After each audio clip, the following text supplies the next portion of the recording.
angels on the line. The angels on the line. The angels, the angels, the angels on the line. Good people, good people.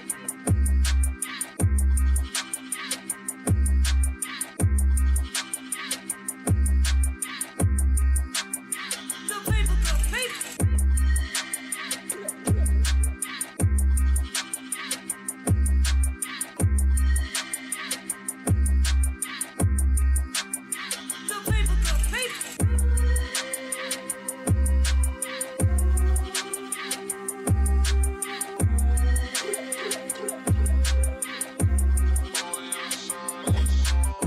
Good people, good people.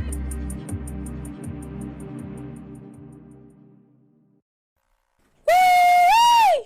Good people, good people. What's going on, y'all? This Angel with the Angels Online, Season 3, Episode 3, and we are going to be talking about sports. We got a lot of people in the studio with us today. We got one person on the line. Ladies and gentlemen, how y'all doing? What's going on? Good. Hey, girl. Doing Hey. I'm good. going to ask Doing again. good. How y'all doing? Doing good. We good. Come in my Living studio. large, taking charge. Come on, my episode sounding like they something else. Look at her. We got her. Woo! Look at that. Who is that? Look at that. How you doing, ma'am? Oh, we looking at you. We looking at the screen. Look, I don't think she can hear us. I can hear y'all. I can't see y'all. Oh, we can see you though. Don't worry about that. He gonna fix all of that for us. All right, there we go. And we gonna start with our introductions, ladies and gentlemen. We got this lady on virtual. Well, who we got here? What do you do? What do you know about sports? Just give me a 20-second clip. What do you do and what's your name? All right, first off, my name is Jordan Reese, formerly Jordan Plummer, from St. Louis. Played basketball at Conner Ritter College Preparatory. Then played basketball Division I at Drake University, and currently a Division I basketball coach for Creighton women's basketball, located in Omaha, Nebraska. Been All knowing right. the host, Rhonda Angel, Okay. for over 20 years. Uh-huh. And it was just, I had to be on. I had to be You on, had to get the so people what they thank wanted. you for having me. You had to get the people what they wanted. You heard her say over 20 years. Woo! That's one of my best friends, ladies and gentlemen. She is an assistant coach at Creighton University. Jordan Plummer, formerly. Now she is Jordan Reese. Be great. Thank you for being on here with us today at the Angels Online. Across from me, who we got? You got me? Okay, what's up? Talk to me. You know who I am? Yeah, you know what? Some people ain't probably heard another episode. No. So get the people what they want, man. I got it. Bailey Beasy. My name is Dante. Okay. I am a clinical psychologist. Okay. But none of that means anything today because we're talking about sports, and I am not athletic in any way. So I'm going to try to be beneficial and give some type of feedback. But I'm just thugging. That's what I'm talking about. Thugging here with Angel. You're here on the mental health side, aren't you? We'll see. All right. We'll see. That's what I'm talking We're gonna about. have a good time. Figure this out today. We always do. And we got next to Dr. Carl. Who we got? Terry Sellers Hatton. All right. Tell us something. Yes, from the south side of St. Louis. Come on. Sports kept me out of trouble. Come on. That's why I hooped. Uh-huh.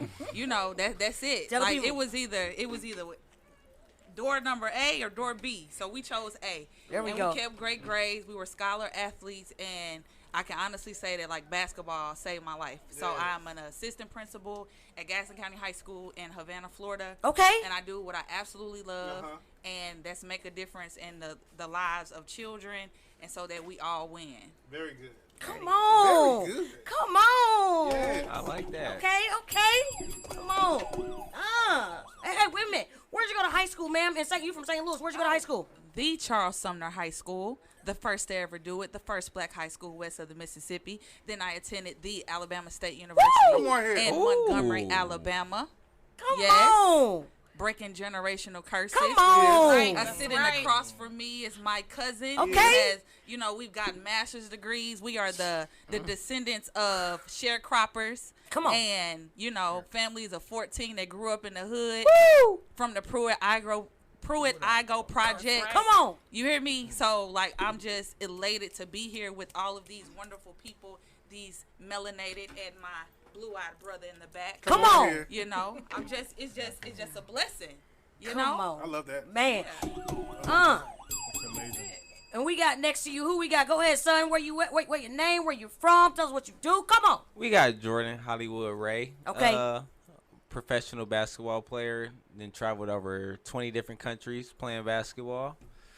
And you know, it's my big sister right here, Angel. Here for it. I'm here. She always look out. So when she told me to come through, there was no questions asked. Come on. Where you from? I'm from Michigan, raised in California. Most of y'all might know of Sierra Canyon. That's where I graduated from. Okay. That's where Bronny James just graduated from. Yep. Come yep. on, We got okay. Bronny James, Dwayne Washington, Melo, Scottie the Pippen, balls. all of them. Okay, so So- you play ball with them. Okay. Yeah. LaMelo Ball is my best friend, That's right. That's what I'm talking about. and you know, basketball is life, basically. That's what I'm Right, talking that's about. right. That's right. That bust out of a lot. Next to him, we have. How y'all doing? My name is Christopher Smith. I am I'm currently the head baseball coach at Lutheran St. Charles High School, and I coach football at Rittner. I coached for about 10 years at Gateway High School. Okay. So, Okay. So we look. I love the PHL, man. I really do. I played baseball and football at McKendree University. I got my master's from there as well. I currently am a teacher at Nottingham High School, actually right down the road. It's the only special education high school in St. Louis public schools, man, and I absolutely love it. It's amazing. It's amazing every day, man. The kids are great. The love is real, man, and it's daily. And just like the young lady said before me, man, I love doing what I do, just being with these kids. I've coached. I'm 35 years old. I probably coached for about 20 years. And I just love being with the kids, man. Trying to inspire and motivate these kids to just Come on. do it the right way. Like they said, man, we're all from the same place. And one of my goals was just to let these kids know that being from the hood, being from right down the street, you can do whatever you want to do, man. You can do whatever you want to do as long as you work hard and put your mind to it. You can do whatever you want to. That's it. That's it. I love it. I love it. I love it. And to my right, depending on how y'all looking at it, she might be to my left, but for me, she's to my right. Go ahead, ma'am. What's up, y'all? My name is Erica Speedy Anderson. You know, everybody in St. Louis that know me, love me, can call me Speedy. So therefore, you can too, because I love you back.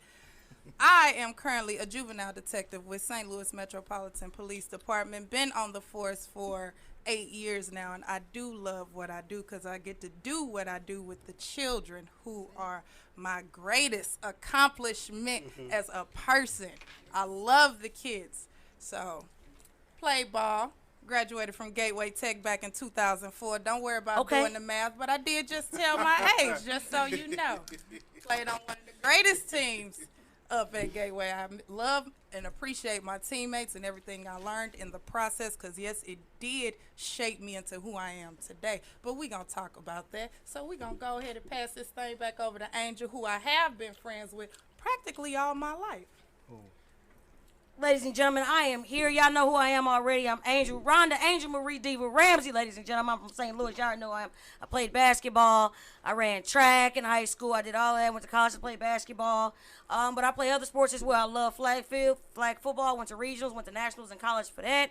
Been through some injuries, done all of that. I'm just all-around athlete. I play every sport, god dang it. I'm just here to help, here to try and make some magic, do something, make something shake. I'm here to motivate, influence, and inspire. And everything that all these individuals just stated really lines up with what the Angels Online is about. So, now, here we go. We're gonna start this. We're gonna make sure we got Jordan on here.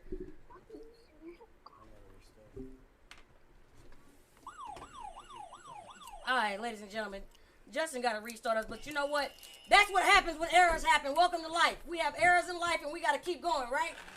And we got to keep making magic, and we got to keep it going. That's the number one thing I love. Now, right here, we have open dialogue, ladies and gentlemen, where we're going to be discussing sports in general, because a lot of times, and understand, kids chose my episode. Kids decided what topics they wanted to talk about, what they wanted to hear, because a lot of kids were thinking, oh, sports just make you a whole lot of money. But until somebody explains to them the importance of sports and the life lessons and the circumstances, everything that surrounds the word sports, Until somebody explains it to them, they won't understand. So here at the Angels Online, we're here to give you the information and let you know now and connect youth and adults in open dialogue. So that way we give you the information and the tools that you need now to be more successful later on. Utilize these sports to help build your life later on. And so that's what all these people here just talked about, and that's what they're all going to be doing. So first thing I want to ask, because we want to keep it basic with sports. What do you love about sports? Dr. Carr said he's not an athlete in any way, shape, or form. Not one sport did I play. Not one sport did I play. No, so Terry, what did you love about sports? What I loved about sports were my coaches. My coach was a lot like my father. Big shout out to James Williams at Sumner High School. Like, my coach was like my dad during the year. Kept me out of trouble, guidance, and he wanted me to have a lot of opportunities. And when I was in middle school, I had coach. It was the PAL League, and we would be beat. It would be like 40-2. Police Academy League, right? Yes. But I think what I loved most about sports was what it taught you about fortitude. It taught you togetherness. It taught you it humbled you when you looked at the score, but you knew you played your heart out. Integrity. And just doing the right thing. And That's right. A lot of the girls that I sit in, they beat me a lot. they played on teams that beat me, but they were humble. They always had humble spirits. Like, I'm looking at like the top guards, not just in Missouri. I'm talking about in the nation. They traveled. They played well together because this is my younger cousin. So just being in this environment, I just love that sports taught me. Well, I appreciated my coaches. I appreciated the character that I learned, and then just the sisterhood. There you go. Yeah. There you go. Hollywood Ray, talk to me. What do you love about sports? Because kids want to know what you love about sports before you get to the nitty gritty. All they know is the outside. They don't know the core. You know, the core of our body is one of the most important parts of our body. The core, it keeps us moving, grounded. But they need to know the outside because this is what they know, right? Yeah. The outside is basketball take you a lot of places. Like, without basketball, I would have never left Michigan. A lot of people don't know this, but when I started high school, I started out with my family living in the hotel. Yeah. We was homeless at the time. Homeless. And basketball just changed everything for me. Like, I ended up going to a prep school that was $40,000 a year. They paid for everything. They end up giving me money on the side. So I end up giving my mom all the money. So we end up getting a house. Yeah. And even though we stayed in that house for 2 to 3 years before she moved, I probably stayed in that house that I helped pay for maybe a month or two. But as long as she was good, and the decision of me going overseas was primarily in, like, she got 3 sons, she's doing it her own. Let me go prep school so she only have 2 sons to feed.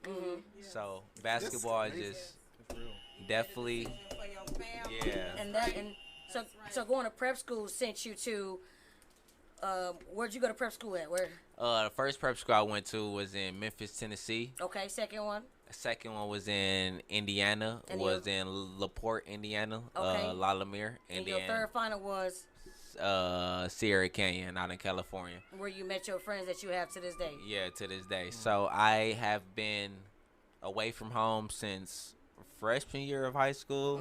I don't think I stayed with my mom longer than 6 months since middle school. So, but basketball took you there. Yeah, and it also took me supported there. Your family. I then played on the USA team, traveled the world. My mom did not have the money to send me overseas or travel the world over 20 different countries. But with basketball, I done seen the world. Like, it was fun, and I enjoyed it. Good. That's amazing. So look, Chris, tell us. With that being said, like, off of what you were just saying, man, because it seemed like you made some real mature decisions at an early age, man.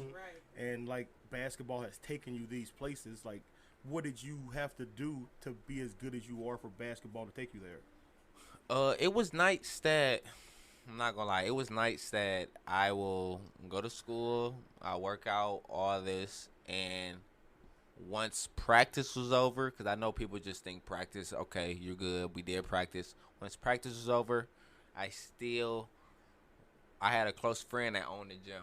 So I was going to the gym. I had to go to the gym. I was going to the gym about, I say, after I was done with all my schoolwork, 11 p.m. to 2 to 3 a.m. Just on the shoot machine, working out, weights, everything. And then once that took off, it was like everybody will see like hard work. It's not just about practice. Everybody can do the 6 to 8, the 2-hour practice. You got to put the extra work in and stand out. Definitely. That's what Kobe said. And that's and that was the principle of asking that question, man. Because like I said, I've coached for a very long time, and the way that I approach coaching is because the way that I coaching is because of the way that I was kind of coached growing up, right? It is what you love about sports. So you talked about the coaching and how you appreciated your coaches. I had a lot of coaches that didn't really care, right? And they only were there because I was good at sports, right? So as I coached, I wanted to get to know my kids, right? I wanted to get to know them so I could know how to coach them, so I could know how to push them, so I could know what not to do, because it's pointless to lose a kid, right? If you're going too hard, it's pointless. So you have to figure out how, man. And a lot of the kids don't realize that you have to work. They don't really know what work is because they never did the work in order to get there to begin with. That's that drive. Yes, so when you're pushing them, when you're trying to let them know that you can do more, they kind of cower off because they don't know how to work for real. They don't know what it really takes. Yeah, no, I feel like you have to connect with that player or that kid, because I had a coach I still talk to this day that was my very first coach since I was 5 years old. Really close. Both his kids I'm really close with. And I play with his older kid, but his younger kid is Ryan Rollins. He was drafted by the Golden State Warriors, and he just got traded to the Wizards. Good, like we're real close. But if I have to choose who I was really close with, it was the coaches along the line that coached with him. I got a coach that's Coach Hatchett. He was a very good coach. I didn't met him till I was 8. Still talk to him every day, all the time. That's a good coach. Now, another coach that I was very close with, like when I was staying in the hotel, didn't have a ride like down, he would come out his way to pick me up, make sure I go to practice. That's big. If I was in trouble in school, man, he'd come to the hotel, cuss me out, like stay on me, and he passed away. But that's he was a mentor. That was the.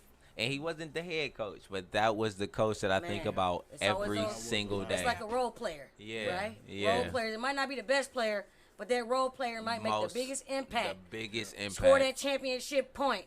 I think about him every day. Like, that's good. Yeah. That's good. And they keep you driving. He could have been your X factor. Yeah. I still have my kids. Like, I started coaching kids. So I have a group of kids right now, right, that are, I think those boys are 24, 25. Started coaching them when they were like 9 or 10, right? And I still, every year, man, we still like get together and get up because I want them to know that it was never about the sports. I have a couple kids now that I still train that are professionals, right? And I spend a whole year not talking to them about the sport that they play, because if you want to talk about it, hey, talk to me about it. But it's everything else. We talk about music and shows and all these life. And is that what you just told us while you talking to him and all of us or whatever about that? That's what you love about sports. That's the bond. I love. Like, I was a really good ball player. I don't like saying I heard about because I heard about you. Like people say that all the time. Like, I was good. I was a really good ball player. And shout out to your sister because she played for Kentucky. Yeah, shout out. My sister. So I played baseball and football at McKendree. My little brother played baseball and football in college. My little sister went to UIC and played softball, and my last little sister is at Kentucky now playing softball. She got that dun-dun-dun, dun-dun-dun. She got the ESPN last year. Shout out to Riley Smith over in Kentucky playing softball. Yeah, but I would like, we were good ball players, man, but I enjoy coaching more because I enjoy seeing that epiphany moment. Come on. Right, when a kid doesn't realize that you can go a little bit more. And then you realize, and I think it was the same thing with teaching as well. Like when you see a kid that can't sound a word out, and then you're doing it for a week straight, and they finally get it and like, oh, coach, I can read. Like, man, I've been telling you that. You Come on, man. You gotta do it. You gotta listen to me. I'm gonna coach you. Now you see what I see. You might get sick of me, but you know what? When that outcome come and you look, you like, Coach, I can read. Coach, I can actually bat. I've been telling you that. And I'm gonna ask this, like, you know, psychology is Maslow's before Bloom. So what we talk like Whoa, come on, talk to it. Yeah, You better refer. Like, it's about, like you said, connection. Yep. When you can connect with a child, Correct. they'll come to you about anything. About We Come had on. no- anything in the Come, world. whoo. That is true. Look here. And all it could have been, look here, I'm gonna bring. What's your favorite Snickers? What's your Come favorite on, candy man. I bar? just did it today, baby. Anything, And this, man. this same kid would tear up the whole school. But if he or she see you, they ain't tearing up nothing. But they don't want to let you down because they found somebody that believe in them. They found somebody Absolutely. that respect them. They found somebody that's giving them a voice. They hearing them. It's that connection. It's that rapport that they have. Absolutely. We had kids at Sumner. Well, we had kids. I just said it. Like they would come to school and need their clothes washed. Come on. Yep. You know, we were washing. It's kids' real clothes. life. Man, look here. Yeah. Welcome Look to You here. know, like after a game, you like, man, I gotta drop them off here on the Smooth. west side. Come on. And it's And I'm like, listen, call me if you need anything. Come on. yeah. Come You on. know, and then what made it worse, like during COVID, and like you really saw the needs. Like I saw the needs. Like some of my kids, they didn't have parents. That's Right. another thing. Like they didn't have Woo, parents. you getting ahead of us. Wait a minute. Woo. Okay, I'm sorry. Go Woo, ahead. baby, come on, because we Right, talk look. about, but this all Open ties dialogue, along with yeah. sports, right? Yeah. Yes. That's why I Absolutely. have this Coaches episode, know Absolutely. that too. and that's why I Absolutely. promised the kids that I would bring sports as an episode because I had to ask them what is sports, but it's like nobody asked that question, and I asked them, they're like, it make you rich, oh, you become famous, and you, no, pause. I play sports. I'm not rich. I'm not famous.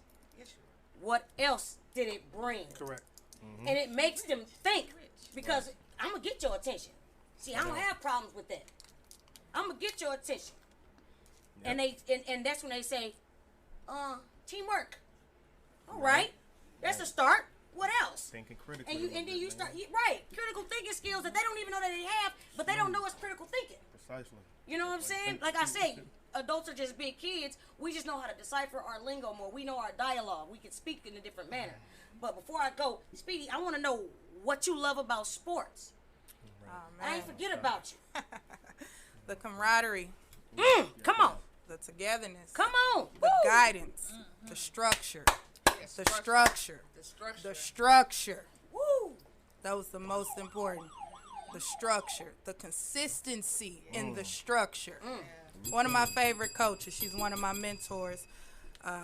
Her name, formerly Heather Slater. Her name is Heather Taylor, baby. Heather Taylor. Shout out to her. She's also a former sergeant with St. Louis Metro, retired sergeant with St. Louis Metro Police Department. She taught me a lot. Now, I played basketball. I started playing basketball at the tender age of 11 years old. I didn't get to meet her or my fellow teammates right here. You see Angel and you see Jordan on the screen. I didn't get to meet them till I was about 13, 14 years old playing on that team. These are my sisters for life. Being with them, coming from a household where my mother has 3 kids. We're spaced out. We're very spaced out. My dad, he was a part of our lives and everything, but again, lived in 2 separate houses. So for the most part, my mom did everything that she could for us.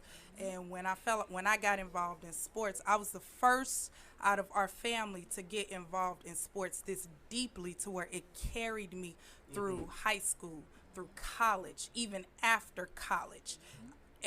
All my values and virtues that I learned as a kid, I applied in the sports world that I still apply to my professional world. So sports has taught me a lot, a whole lot. It has restructured my mind because I was born and raised on the south side, Gravois Park, literally born and raised in Gravois Park. Outside. I mean, I got some touches of Walnut Park, Fox Shoot. Park, and all that. Just know I've been to the parks. I've been to the parks, but again, coming from a neighborhood that could pull you left when you're trying to go right, Come on. it could be a struggle. Cause I was an outside kid, so I saw a lot outside when I got to go outside. But guess what? When I started playing basketball at the tender age of 11, I didn't have outside no more. Cause my outside time was devoted to my basketball time. My mom did everything she could to take me everywhere. My father stepped in and did everything he could to take me to basketball practice so I wouldn't fall victim to that phone call called the streets. So I didn't pick up and I didn't answer. Wow, Come on, say that one more time. Say that one more time. Who was calling? The streets. The streets. She said it was a phone call. Okay, girl. It was the streets. I know, right? And she ain't pick up that phone call. I She picked ain't up picked that it ball. She picked I up picked the up that phone. ball. I just made a home in my head. Listen, y'all, for real. But with basketball, not only did it teach me, but I took everything that I learned, following the guidelines and the structure that came from my home, and that was also applied through my favorite coach, Heather Taylor. I applied that when I started coaching. That's what I'm talking about. My coaches, they didn't do it for the clout. Nope. They didn't do it for fame. They did it because they saw something in every last one of us that played. They knew that we could be greater than what we were. And if showing us through basketball, teaching us how to reach our full potential, or at least guiding us down a path to reach our full potential utilizing basketball, I am blessed. I am blessed to have come across every last one of these women, including the one I'm sitting across from right now, Miss Terry. We played countless games against each other. We played countless games in open gym with each other. So therefore, all of that, everything that I've learned, I dedicate my life to God and basketball, and I am forever grateful. Come on. Very good. Woo! Before I'm gonna skip me for right now. Come on, I got to give it to Coach Reese over here at Creighton University, baby. Come on, tell me about what you love about sports, baby, because you coaching some D1 play. You come on, talk to me, sweetheart. Just so y'all know, that's my favorite point guard. Come on, and right, I'm mine too. I know, I play too. But No, I played sports one for me, point. it definitely taught me how to fight through adverse situations, like things of failure, I should say. You know, and just that discipline, and then again, you know, just falling in love with the grind of, you know, doing something until I got it right, and just understanding the sacrifices that had to be made, you know, if I wanted to have that. You know, realizing that I want to play Division I basketball. So there was parties missed. There were all this other stuff that was missed. You know, because I was always in the gym. I grew up in U City, so they knew they can always find me at Heman Park or the Rec Center every day of the week, just in there hooping, his guys, all this other stuff. So, I mean, if I wasn't at Heman Park, then I was at Matthew Dickey. Come on, all day. Them Bulldogs, baby. I'm not gonna tell the story about how we met. Don't do it, cause that wasn't my best friend back then. Yeah. it was a year and a half. She wasn't my best friend, cause I was not. We didn't have sociology and psychology and stuff back then, so I didn't know what she was doing was actually helping me and stuff. But y'all don't talk about that. They're here in my bio. Go on now. It's gonna be funny, Jordan. I'll make it real quick. So again, like I said, I worked at Matthew Dickey as a scorekeeper, whatever, and so I was there all day. And if like teams was short a number or whatever, and I wasn't working the game, I'll just throw on a jersey and play with them just because I ain't got nothing else to do. Right. So I was off a game and I was just sitting in the gym watching, and Rhonda was playing. Rhonda was broke from the 3-point line, but she's typically not. And so like after the game or whatever, I just walked by. I was like, "Hey, what's wrong with your shot?" And she hated me for that. Straight hated me, like, and then but she learned to love me to this day. I was forced to love you. See, what happened was Nah. Because I'm gonna tell you. You don't go on finish, and I'm gonna tell you. Go ahead. Go on and finish. And so we ended up going to middle school, Brittany Woods. Wow. Or whatever. She, because I think you was in the Eureka School District, or Rockwood School District, I should say. They moved. They were in the U City School District, so she came, and then I thought everything was great. I'm over here first day of school. I'm looking for Rhonda, like, "Oh, what's up?" Da, da, da, da. Introducing her to the friends that I made, and then like we hooped together at Brittany Woods. And forced or not, I forced myself upon her.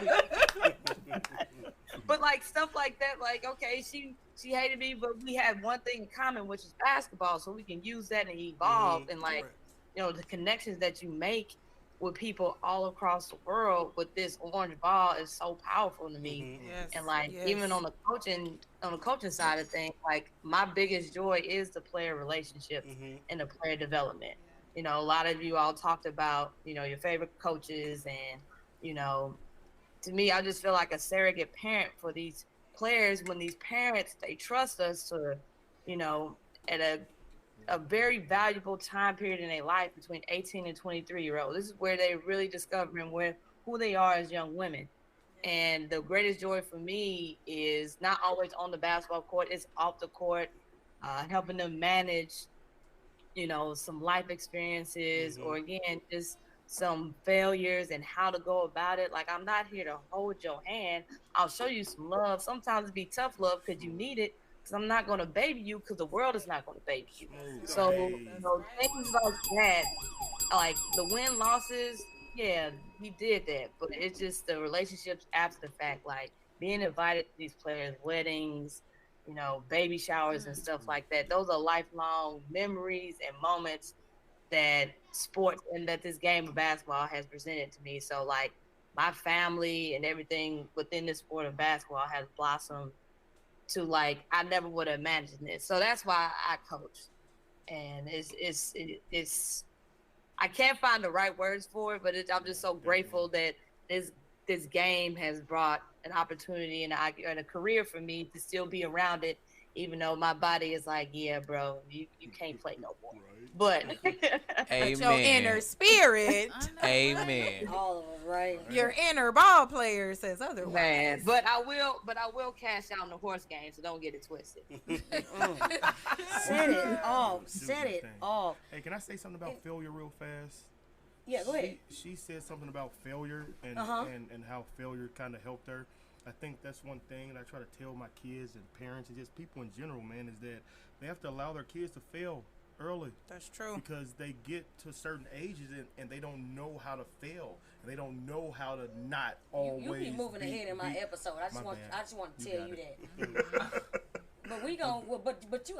You know what? It's gonna cost you. My bad. All right. It's gonna cost you a cocktail after this episode because you're moving ahead. You know. I'm coming too. Me too. You hear me? You know, everybody, because the Angels Online, I'm Angel, and it's really not about me. It's about the guests that I have. But I'm pretty sure people want to know my experience and my perspective and everything else of that nature. It's literally everything that everybody else just said. You know what I'm saying? Just speaking from beginning, like Jordan said, no, I wasn't homeless by any means, but my mom was a single mom with 3 kids, and she just saw skills in Angel, and I used to just shoot up on a crate or whatever and everything as a little girl. And at the age of 11, she goes, that brings in Speedy. At the age of 11, I started playing organized basketball. I played soccer first, then went to organized basketball, and it was at Matthew Dickey, and then my cousin ended up playing basketball right here across from me. She played basketball, so I would go help out in the PAL League because she called me, and Detective Strong would come pick me up. That goes where it takes a village, because my mama wasn't taking me to the game or whatnot. That she didn't grow up around doing all of that. Took me to the village, boom, and then I played at Matthew Dickey, boom. That's when I met her, boom. Then I met Jordan. Couldn't stand Jordan because she said that one thing to me. She always loved me though. I did. And so because she's a year older than me, so if I met like 11, 12 is when I met, and she said she started playing at 11 and she met us at 12, 13 years old. Boom. So and at the age of 36, I'll tell you my age, I'm 36. I still have these people sitting right here next to me. With my company, on the Angels Online, doing everything with me. And it also goes to show, they mentioned camaraderie and all of that. And to go back with Jordan, the one thing we had was basketball, and that's why Dr. Carr is sitting here, because when she said that to me, my emotions, I got in my feelings. Because, like, dang, I usually be making shots, you know what I'm saying? Who is this girl? She don't even know me, but she kept score a lot or whatever. The players was the ones keeping score, at Matthew Dickey. You learn to work back then. And that was easy money. And then when we moved to University City, my mom and her mom was already talking like, oh, Jordan go there, blah, blah, blah, blah, blah. They think we finna be best friends. And I show up on the first day of school. She looking for me, and I'm like, I don't mess with you. That's what my mind's saying, right? But then, you know what?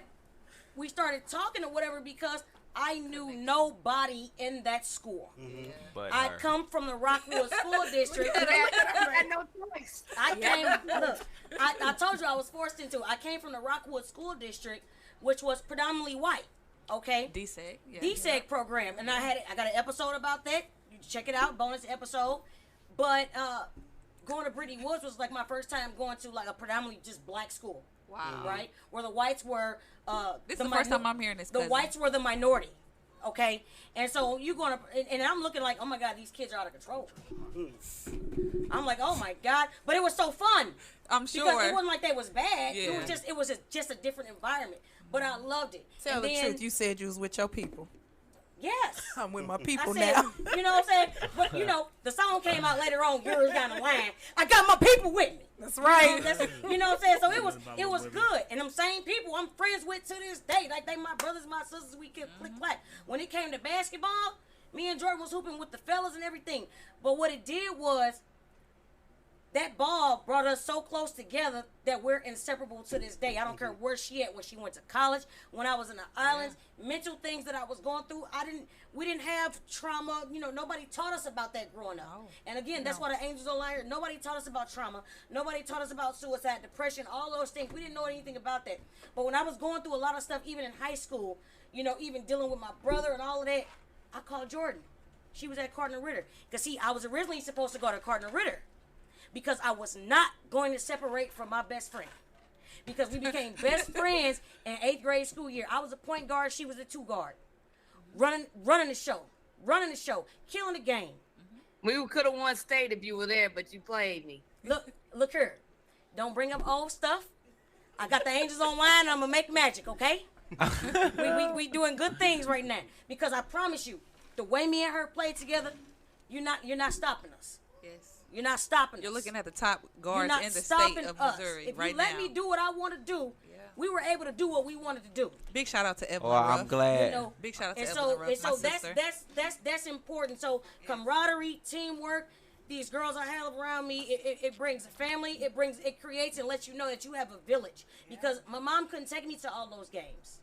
And so I would stay with my friends, Sonya, George, D, Speed. Like, I would stay with all my friends and stay the night at their house. And those parents to this day are like my parents. Mm-hmm. Yeah. So it's important. Just getting a ride. You know what I'm saying? It's not, and it's so big and it means so much to me. That's why I made, when those kids was asking, I'm like, what else does it create? When I'm asking kids, what else does it create? Because they don't know these things unless you teach them. You teach them about the mental aspect of it, and we're going to get into that. But that's enough about all of that or whatever. And we talked about coaches that were a lot of us. Hold on. Jordan got something to say. Go ahead. Well, Coach Jordan, I'm glad you did tell her that her jumper was broke, because if you never did, then, you know, y'all might have never went to the state championship. Listen, you know, you want to be real extra. No, I'm just saying. Jordan, you don't listen to that negativity, best friend. All right? So, the past is the past. You know what I'm saying? I just had to get it off my chest. It's the positive. You know, she wanted to tell the world, because in 3 years, somebody going to go back and want to hear this, because the Angels Online going to be super big. Because we giving the people what they want. We giving these kids the information. All these things that we talking about right now, there's a kid going out looking for this information, and they don't have it. And we trying to give it to them. That's what the Angels Online is about. Give them the information now so they can be successful later on. Let them know it's okay to build relationships. Yes. Let them know that those people you standing next to, it's okay to keep them around. I promise your game might even be better. That's right. Your game might be better because you got that connection. Don't be scared to get that rapport with that coach. That coach is working you on for a reason. Yes. Right. Everything's for a reason. Right. They're not trying to hurt you. They're not trying to hinder you, because they wouldn't be trying to hinder you because they're trying to win. Right. Hate me today, love me tomorrow. A lot of these coaches want more. And you're looking at people that coach. Speedy is coach. Chris coach. You know what I'm saying? Everybody help kids. I help kids when I need to coach them or whatever. Dr. Carr's a coach. And it don't got to be sports. It's coaching in general. He coached other clinical psychologists. He coached psychology. He coaches all of that. You're a coach. You're coaching teachers. You're coaching kids. I'm coaching teachers, because from what the situation I dealt with, I'm coaching teachers, obviously. So no matter what age you are still being coached, and you are still learning that there is room to grow. Mm-hmm. And if we can get these kids the information now, that's what we want to do. Now, next question I have, what strengths do you believe make someone a great athlete? Because kids need to know, what strengths do you need to have? It's not going out toting the pistol and putting it up and going to the game. Mm-hmm. What strengths do you believe makes someone a great athlete? And we can start with whoever. You have to be able... The first and foremost, you have to be able to listen. You have to be able to listen, because don't listen to respond.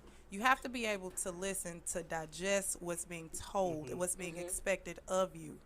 Because with listening comes other things. So once you master the art of being able to listen and follow directions, trust me, you will be successful.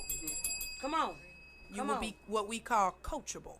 Okay. Ah! She took the You're word out of my coachable. mouth. And it ain't just players. It's adults. It's everybody. Exactly. No matter what job you at, entrepreneurship, whatever Yes. it is. That's why we Yes. talk about these things. Sports Yes. is a part of life in general. Anybody else want to chime in on that? On that, I think because I really want to get into sports psychology. In Okay. all seriousness, but talking about just being coachable and being able to take criticism, man, that I think that has to do with the failing part, man. You have like just the other day, a coach tells a kid something, and the kid like mutters something under his breath. I'm like, dude, do you think that he wants you to be bad? Correct. Do you think that he wants you to fail, or do you think he's saying this to get you better, and you're just not taking it the right way? You know, the funny thing is, and I'm glad you brought that up. This is gonna be my little slice of the input. You got a lot of slice. You're a big person in a small body. Come on. Well, I don't know about that. My body's big. But I want to make you feel good. Come with it, Because I doctor. love you. Come with it, doctor. No, I was gonna wait till the end to post this question, but I mean, Go ahead. Come on. I interviewed Lori Hernandez and Simone Biles last year Oh, that's dope. Okay. Yeah. to speak to the mental aspect part Come of on. conditioning Come on. for big events, and both of them. Well, we all know what happened to Simone Biles at the end of last year. She decided to bow out because of mental health issues, and there's a lot of stuff associated with that. But to your point directly, Lori said that when she first began, or when she got to the Olympic level, that, you know, given her issues with, you know, the doctor that took advantage of them, a lot of the coaching and you know, training advice that was given to her from male coaches, she wasn't really open to because of Receptive. her She didn't wanna receive trauma it. Right. that she had received, and she had built a lens for all the male figures in general that prevented her from taking valid advice from the male. And I was going to ask, to whatever degree you're comfortable, not to deflect from your question, and I can actually hold this to the end because I don't want it to go Let's in the go. wrong direction, but because you all are star athletes, and that's how I view you, because you all are professional athletes, period. There's no question Come there. Has personal trauma, Come on. personal experiences, and I would even answer the question, I would say maybe, have any personal trauma affected how you were coached, how you viewed, you know, people trying to provide you with advice or structure or those things just based on your own experiences? Absolutely. I had in high school, and I'm going to be honest, I struggled with either listening to my coach or listening to my father. Because at the end of the day, I had to take that ride home with my father, who had certain aspirations for me. But then, this is my coach's team. I'm under his direction. So therefore, I was at a constant battle with do I do what my coach say, or do I do what my father say? Do I get in trouble on the way home, or do I extend my minutes on the court? So I had to figure out a way to be able to do both. And sometimes I had to put on what I tell all my kids that go through trauma, a mask. Come on here. I had to put on a mask. Very good. And I had to mask who I wanted to be as a player to appeal to my coach Come on. and my father. Yeah, you said something.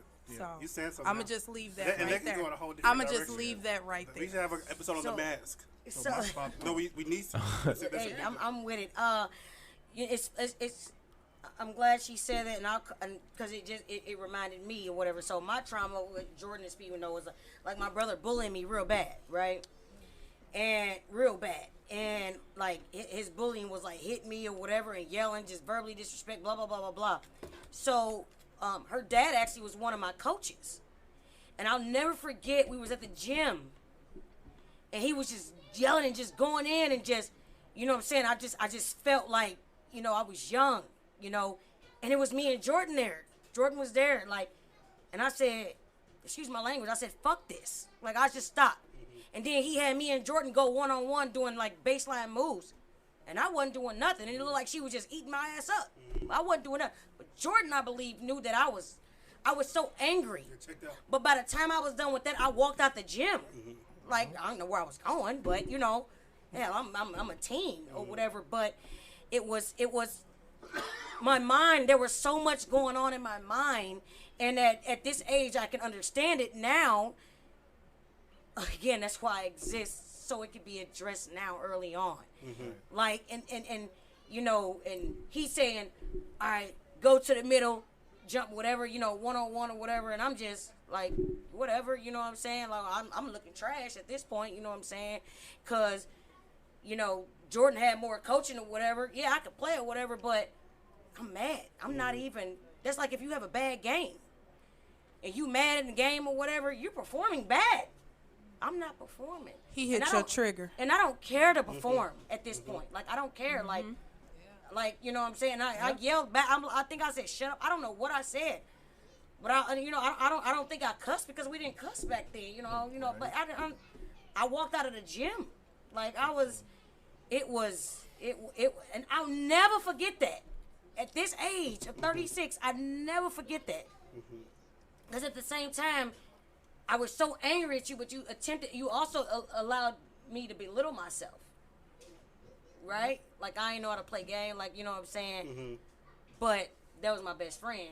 I didn't care. You know what I'm saying? But the point is the effect that it had mentally for me. You know what I'm saying? Yeah. I think I said, I hate you. I think I said that after, I hate you. You know what I'm saying? And it's crazy because she said it was either my daddy or my high school coach, you know. So I went through the same thing because my father's a coach. He's known for coaching, man. That's why I started coaching so young, because my father was a coach, and that's one of the main reasons why I coach the way that I do, because he was a big yeller. Right, he's a big yeller, cursor. He's gonna curse you out. He's gonna call your names and stuff like that. He knew what he was talking about, right? Like, he knew what he was talking about. He put a lot of kids through and did a whole lot of good things. And he's a very good man, right? But his approach was real passionate, right? People say, right? I'm gonna curse at you. I'm gonna call your names and all this other stuff. But I love you. Specific, yeah. But right, like, but I understood. I didn't understand then, right? I didn't get it at all. Right, but why I coach now the way that I do, because I want my kids to learn out of knowledge, right? I want you to correct yourself, not because you're scared. Come on. Right, I'm going to do this move because I don't want my dad to yell at me and call me these names. And that's precisely why I haven't started coaching my son yet and he's turning 5. I just started this summer because I don't want him to start resenting me. Correct. That was precise reason, because I know that he's not going to want to do some of the things, and if you want to be good, you're going to have to do a lot of stuff that you don't want to do.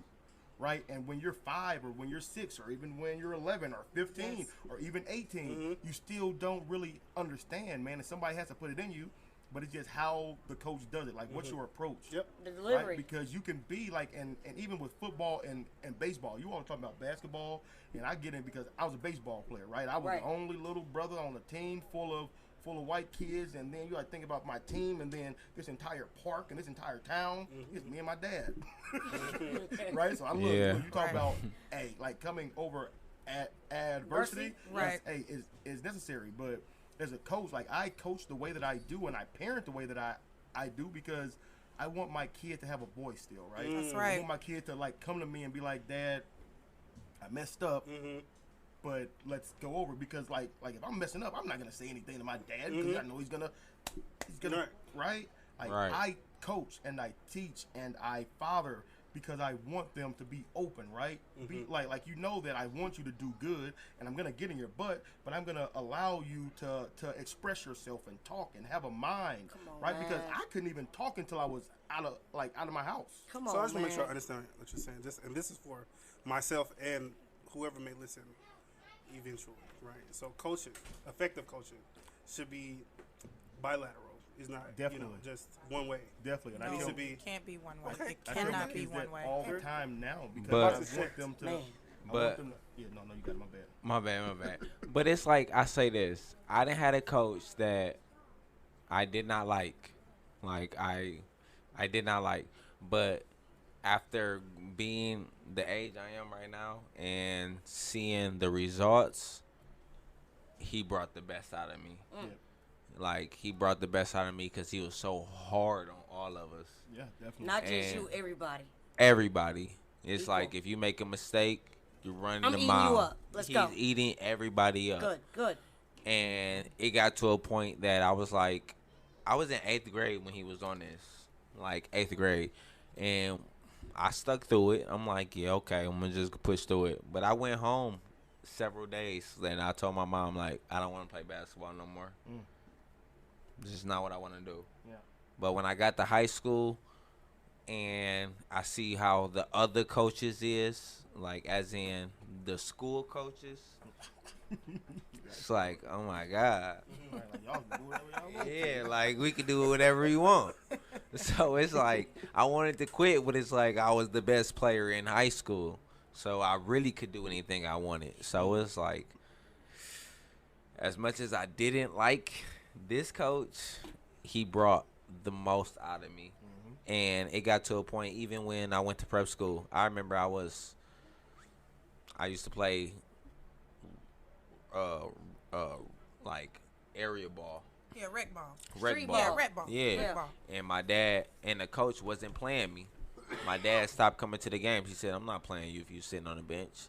I was young, but I don't know I'm not how. coming to see you if you sit on Yeah, I don't know how, but I remember this. Like, it was implanted in my mind. Like, I remember he saying that.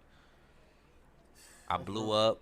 Next thing I know, I went prep school. That's when I said I went prep school at a young age. We played Memphis High, Penny Hardaway team. Probably had like 35 points. Ever since then, it started taking off. I was in the newspaper in Memphis. I was in this. I was in that. My dad started calling me again. I'm like, what's up? He's like, oh, I see you in the newspaper. Da, da, da. But I just remember you saying that and being MIA for so long. It's like, that negativity motivated you. yeah, like, You're not okay. finna tell me, you as my father, you're gonna stop coming to see me because I'm sitting on the bench. So you know what? I'm gonna eat this game up. I don't want you to see me. You don't see me, but you motivated me with your words. I'm gonna eat this game up and do the best I can to make sure nobody ever tell me again they're not coming to see me because I'm sitting on the bench. Yeah, so And when it's he your called daddy. me now, Whoa. yeah, he called me now. It's like I'm matured enough to be like, oh, hey, Pops, love you, appreciate you for Right. keeping up with me. Right. But But I- it was your words Yeah, that that got mother. me where I'm at. Yeah. Because you tore me down. Yeah, That's crazy. And you know we didn't have much. we didn't. So it's like I made everything change for our family. It's like you the reason, but you not the reason. That's it. That's it. Come on, man. Whoo, boy, I He tell you, implanted the you motivation. got to Yeah. you got to get a people what they want. Yeah. Boy, I tell you. Couldn't imagine that. Chris over here is saying he give his kids, it goes with the Angels Online. You know, teach them now. Personal experience, professional experience, professional knowledge. I have them all. I have all three, and I'm still getting them all. But he took his personal experience with his father coaching him, and he said, "I'm gonna make a difference because I know how it made me felt, how it made me feel, or how I felt, and so let me take a different approach." And he said, "This is the approach that I use." And fortunately for me, I have met some of his players, you know, playing minor league for the Phillies and all of this, and they come and they sit and play the video game, and you know they hang out with my godson. His son is my godson. They hang out. It's normal life. And guess what? We don't talk about baseball because I don't, you know, I ain't talking about baseball. Yeah, we don't talk about the sports. You know what I'm saying? We might have a conversation, fun stuff or whatever, but they play the game, eat, and everything else, and that goes back with that rapport. And woo-wee. I just want to acknowledge really quick. Do it, I'm please. sorry I keep hijacking this. No, but you know this what? man- Hijack the plane, this baby. man right here. I want to reiterate something so that it's clear for the listeners who want to hear this later on.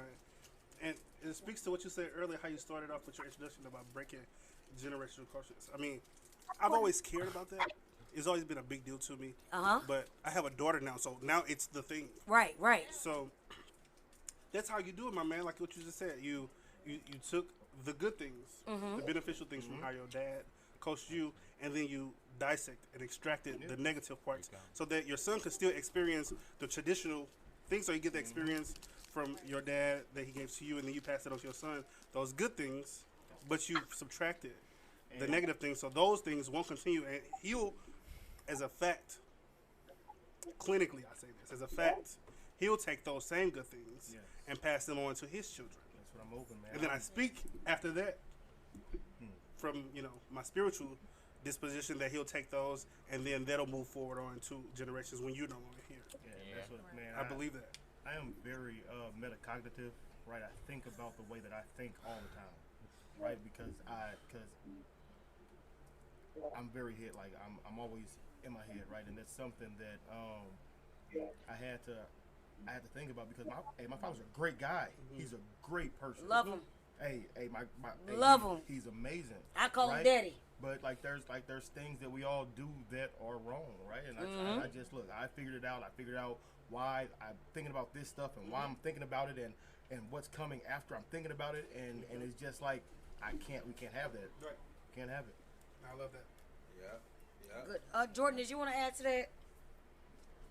Well, I mean, as far as I think just dealing with the recruiting and the kids now, like the pressure to perform by the parents. I know, Speedy, you made me think about it heavily, expressing your personal trauma, but it's so heavy right now. We didn't have social media, so like the pressure and even the comparison with these parents these days, it's on a whole nother level. Like I have a couple players now who have benefited from mental health, being involved in their daily routine, because it goes back to not handling failures, not handling things like that, not having the tools, that we grew up without having, the resources or understanding the benefits of the resources when we were younger. And so like it'll lead me into like my personal experience. I didn't know it at the time, and I fought it off a lot, but I was depressed after I got injured, was it my sophomore year in college. That was the first time I had something like super major where like I can't play basketball, I can't walk for the next 4 months or whatever. I'm in here crutching it up. And so like that was around the time where I was like, I'm about to cut my hair and lock it up. I just went through all these different phases and stuff, just all these different masks to shield people away, to talk to me about something else in my injury. So like coming back from that the next year, I had these expectations in my head of how I was performing prior to getting injured. And that was probably the most volatile up and down year that I had, because I thought that I was going to come back like, nothing ever happened to me, you know what I'm saying? And it was just, I had to learn my body again, my teammates, all this stuff, but I wasn't open to talking to anybody. Like my coach, she tried to get me to, go talk to someone outside of basketball, go to a therapist. And I went just to check it off the box. I didn't give that lady a time of day. We wasn't used to it. I was like, man, what is this? Nothing wrong with me. Like I'll plug it out. I'll get through it. I'll talk to my village, my people, and then I'll just be done. And so looking back on it now, like I wish I would have taken that a lot seriously. Now I got over that hump, but it took longer than it needed to be, because a little bit of pride. Like, no, I don't want people knowing I'm going to see a therapist 2-3 times a week. I ain't about that. Like, I hoop, it's basketball. Like, why is it messing with me mentally so heavy? And so now, like, this present day, like, I kind of use my experience. Personal experience, baby. Yeah, sometimes I tell them my story, like, what I went through. Like, I've been in your shoes. Like, I've been, playing. I've been at a peak. And then I had to start from ground zero because I got injured and all those stuff. So, when we have players who have that and we are afforded to have those resources, like, use them. And, like, I still go to a couple sessions every now and then just throughout the season. Like the pressure's getting up. Like, it's just different values and peaks that goes along with having those mental resources. But yeah, I definitely, looking back on it, I definitely was depressed, and I figured it out a different way. But going back, and I had to do it all over again, I definitely would have talked to somebody for real, for real. That was always something that was in our culture, man. It was to feel as if we went to therapy, then there was something wrong with us. Terry said it best. Say it again, Terry. What do we do? What were we taught? Build a bridge and get over it. That's right. Build a bridge and get over it. That was what we were taught in our households growing up. We didn't talk to people about our problems. What's that? Exactly. Move forward. Keep it pushing. Pray until something happen. Right. So that's what we did. We didn't deal with our trauma. We avoided our trauma. That's why it remains trauma, even with us to this day. That's it. Yeah, I mean, I was almost to the point where I was getting ready to transfer. Like, my dad looked at me talking about transfer, and he was the one that kind of talked me out of it, and just like, in his own way, you know, Terry, to your point, build a bridge and get over it. But like, he got me through it a little bit. But I mean, it was just down bad. Like, I ended up not transferring, but I was definitely about to entertain that stuff. But at the same time, it's like, yo, you ain't gonna quit. You ain't about to, start over, do all this stuff. So you got to figure it out. So it was a lot of soul searching, but yeah, man, that was crazy. I don't think I never told anybody this ever. Shout out to Daddy Plummer for getting you through that too. So each one of you all, ladies and gentlemen, have had a vast career. It sounds like you all started at a young age. I know 11, younger for you than 11. 11 as well. Organized was 11. We all been playing sports since we was younger. I can only play to be honest, I only played organized at 11 because, my little cousin Randy Stokes played in my mama's season. I want to play organized too. I've been dribbling the ball and doing all of that since I was 5-6 years old. Right. But if my mama don't know about organized sports, and like Terry said, family of 14 kids, wasn't no athletes, like they didn't play. None of our cousins played organized sports. My uncles did. So we come. Okay. But they didn't play organized sports back in the 80s. You know what I'm saying? Well, Uncle Johnny went to Quincy University. Yeah. So the women were expected. The women had children. Well, see, but here's the difference. Ooh, they didn't play organized sports. They had to wait till high school. There it is. Yes. So that's the difference. We played organized sports as kids, and we was playing sports since we was 6, 7. But until you learn about it, you know what I'm saying. And Uncle Johnny is Chris's dad. Yeah, no, that's Uncle Jetty. He's deceased, but he played ball. Uncle Jetty, But the thing is the cost, right? Yeah. Well, that brings my next question. Matthew Dickey was $25 a year. Yeah. My mama dropped, and for $25 a year, your daughter get to play with the women that she's sitting with. Jerseys included. In Jersey, you know what I'm saying? And you get to network and you meet all these people. All of us now are professionals.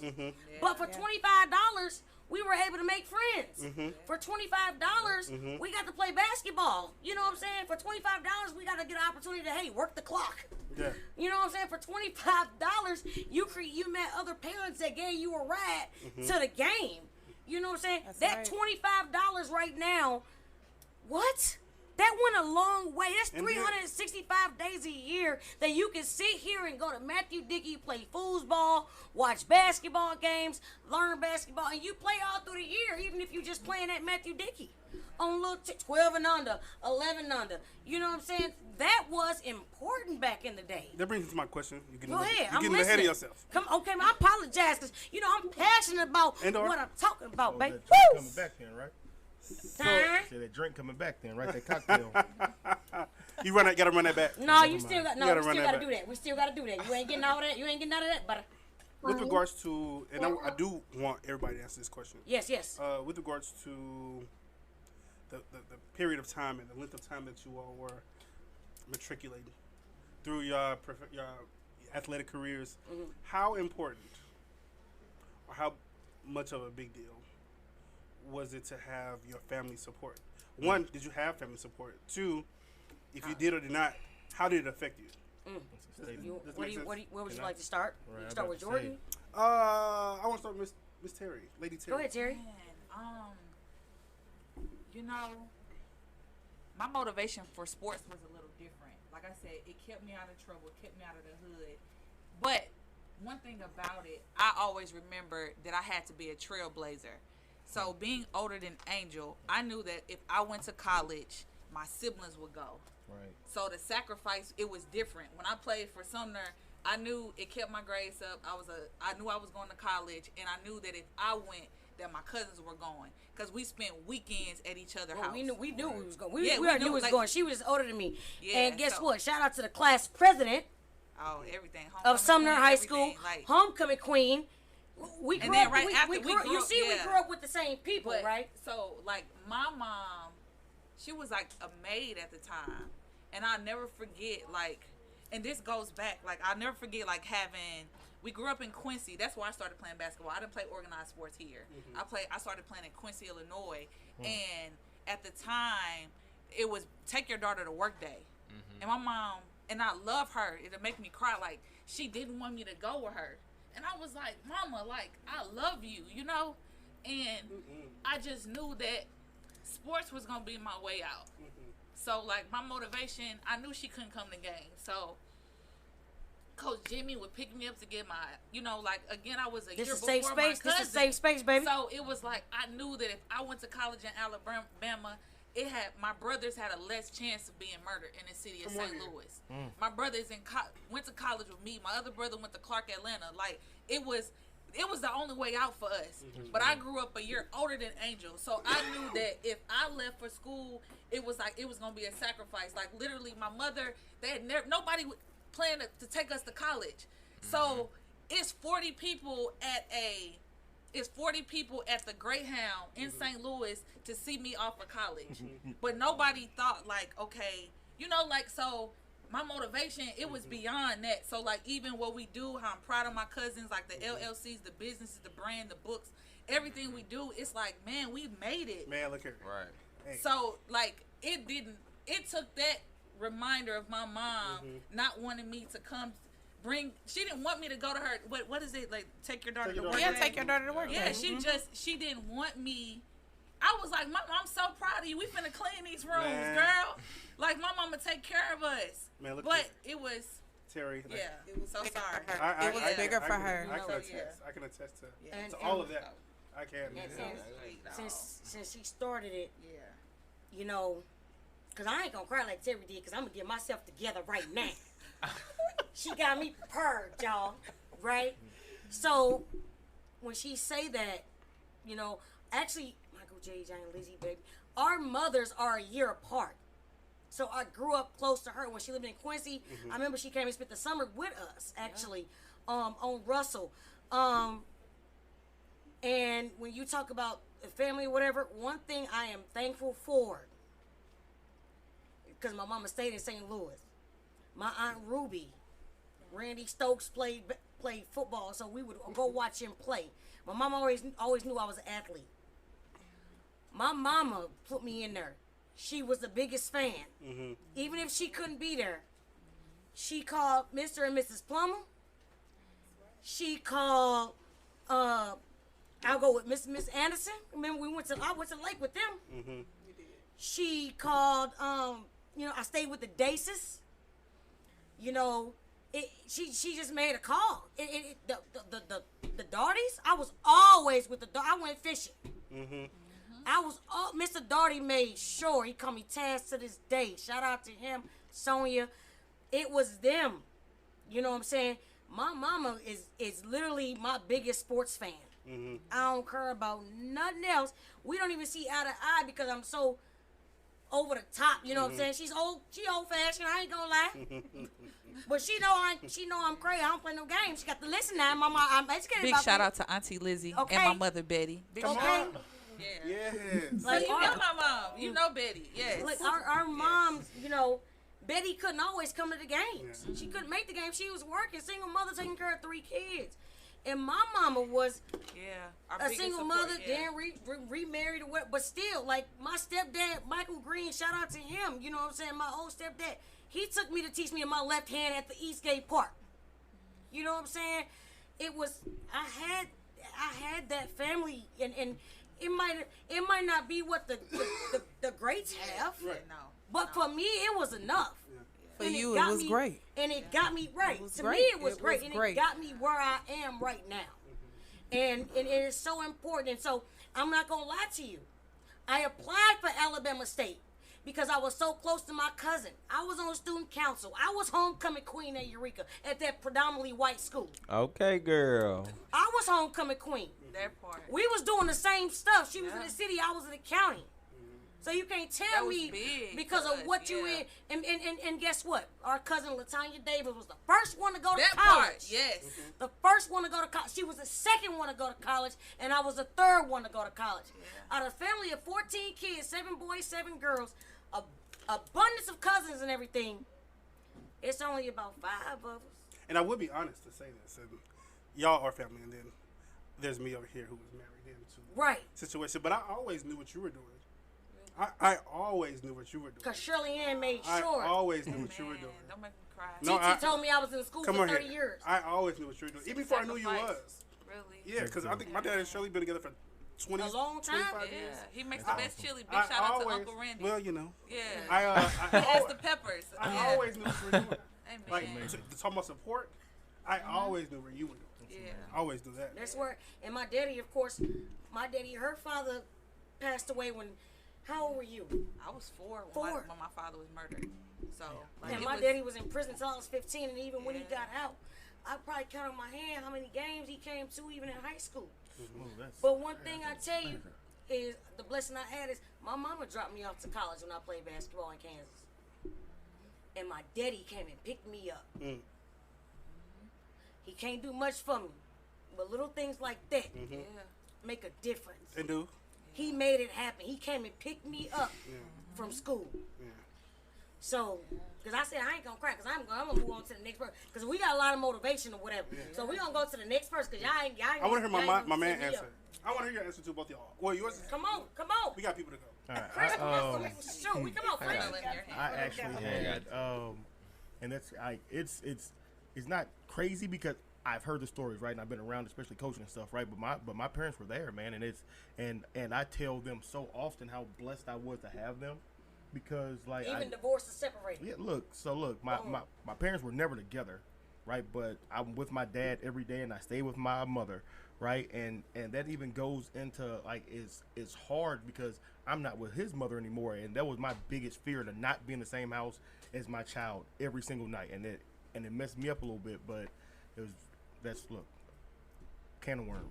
But my parents were there for everything. My mom was like, I'm in college, and they're driving to games and stuff as well. And I say it because, again, man, we grew up on the west side, man. We grew up on the north side, and my cousins that didn't have my parents all were in like situations, man. Like right now, of all of my cousins that I grew up with, taking baths with, man, like in the like at grandma's house playing tag, not too many of them are doing well, right? And because like just to be real, man, like one of my uncles used to teach one of my cousins how to cook crack, right? In jail right now for 17 years, man. His little brother, like these are my cats that I grew up with, man. I come home back from school, I'm with them. Hey, we're tough, but they didn't have the same motivation, the same when I come home, like, am I gonna like, or are you gonna do your homework, or are you just gonna let them do whatever? Like my aunt is like, man, they can smoke weed in my house when they're 15. Structure Like was that's different. crazy. And It's you talk- insane to me. And you Structure mentioned is structure important. early on, right? It's insane to me. And you get that rapport with kids. Chris, you talked about rapport Yeah. with kids, because when they see that structure, they love that though. Because structure brings confidence, structure brings respect, it gives you more opportunity. Because when you acknowledge structure, you behave better. Yep. You know, I taught kids, Yeah. your first job was you at 10. I need an assistant. I don't want to tell y'all when to walk down the steps. You tell each other when to walk down the steps. I don't want to tell you when to raise your hand. Raise your hand. Hold on, I ain't gonna tell you no. No, Miss Ramsey, you gotta raise your hand. The assistant is this. My assistant is a kid. I don't want no adult. I want kids. I'm raising kings and queens around here. Right. In a classroom. Right. Right. That's what I'm raising. Right. You know what I'm saying? So, how you doing? What's your name? Tell the mic. Harmony. You gotta say it louder, Harmony. Harmony. That's Harmony. I got a special Hey, guest in the studio with me. Harmony. Harmony in the studio, and she hanging out with us today, baby.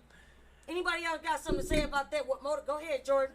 Well, Jordan, I can't. You're passionate. You making sure you hold on to Terry, please. I got you. Because I got you. She needed. It's like I can't really say my parents wasn't there, cause it's whenever my mom could be there, she was there.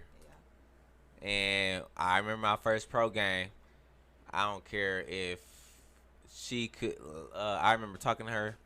I remember asking her like, "Could you make it?" Da da da. And the flights to California was a lot. I said, "Don't worry about it. I got you. I got all the brothers, grandma, everybody." Yeah. She said, "For real?" I said, "Yeah." They was at that first game, my first pro game. So I don't care. I don't care if I had to provide. She got it done. If the opportunity came about, she was there. So that's love, man. Yeah. So I can't really even talk down like, oh, she wasn't at a lot of games. Wait for an opportunity. Yeah. When she could make it, she was there, and I definitely understood when she couldn't. So it was. I appreciate all the games she could make. Welcome to life. Yeah, welcome to life. My mama never made a college game. And then when I went to play in St. Thomas, I started playing again after the injury at the University of Virgin Islands, and I was in Puerto Rico every other weekend playing out there in that league. My mama ain't never made no game, but I'm like, Mama, girl, let me tell you what happened. And she's excited. She was like, what happened? I remember calling Jordan. I was so mad after the game. I said, Jordan, my number 22, I had 22 points. So-and-so had 21, they had 23, and we lost. Let me tell you what this girl did at the end. And she even had 10. I was so mad. But my best friend I could call her from the islands, and her mama, speaking of village, when you asked this question, her mama was sending me packages with my mama. Yeah. They knew I was in the Virgin. When I went to the Virgin Islands for the National Student Exchange for the experience, because I stopped playing basketball after I got hurt my freshman year. I wasn't even supposed to go play basketball or run track. I turned down track scholarships to play basketball. I wasn't supposed to go because I had so many injuries. I was injured. Then bust both of my burst sacks my freshman year. Right. And stopped playing. Went to Missouri State, and then, saw an opportunity. I was like, oh man, I'll apply for that. Got it and went. They was like, oh, you play basketball, try for the team. The coach gave me pair of Jordans. So now I'm on a charter flight to Puerto Rico every other weekend. See, that's nice. Okay. I have no family. I have nobody there. Yeah. All I got is a cell phone, and that's it. You know what I'm saying? Facebook and social media there wasn't Instagram, there wasn't nothing. And I made friends. Girl, you know we had MySpace. We did have MySpace. Facebook had just started. Yeah. So, you will be underage, Jordan. No, look, I'm underage, but I remember when the backgrounds used to be all, designed. Okay, see, that's Right, what I know. your own music and stuff on there. Yeah, okay. That was crazy. Straight So, MySpace. the thing is, to speak to that, I had nobody there. Yeah. But because of my personality and what I learned growing up, I can persevere through that. Shout out to Lieutenant Garrett at the St. Louis Police Department. She sent me crime books because my degree is criminology, sociology, criminal justice. Right. So she sent me books and everything. It takes a village. Truly. My internship was in police headquarters in sex crime, child abuse. Right. Shout out to Rick Noble. Rest in peace, Brett Cassidy. It was Detective Garrett then. Now she Lieutenant Garrett. Oh yeah. One of the lieutenants that Speedy had, and she still tell me happy birthday every year. Lived with her and everything. It's the people with Heather Taylor. Will and forever be my number one coach. I don't care how many coaches I had. Nobody is topping Heather Taylor.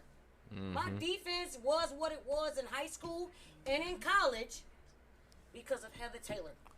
She motivated me. She ate me up. She put us on the line. We ran a whole lot. Let me just ask you one question. Tell me. You think you can stop me from scoring? At this age, we got a guest in the house behind you. What's your name? We got Tiffany Palmer in the house. How you We doing, got Miss her daughter Marley in the house, Palmer? ladies and gentlemen. We got something special for them later on. I but know that's right. Tiffany said she can stop you. She don't care how much Look, you are. look, She used look. to play back in the day, baby. Okay, look. If Tiffany, Come on. Hey. Say it. You better If- say it. Whoa. You better Jason say it. Tatum. That's Jason Tatum spot now, baby. if Miss Tiffany have Harmony helping, Whoa. I ain't got no chance. Oh. Yes. And that's just it on that.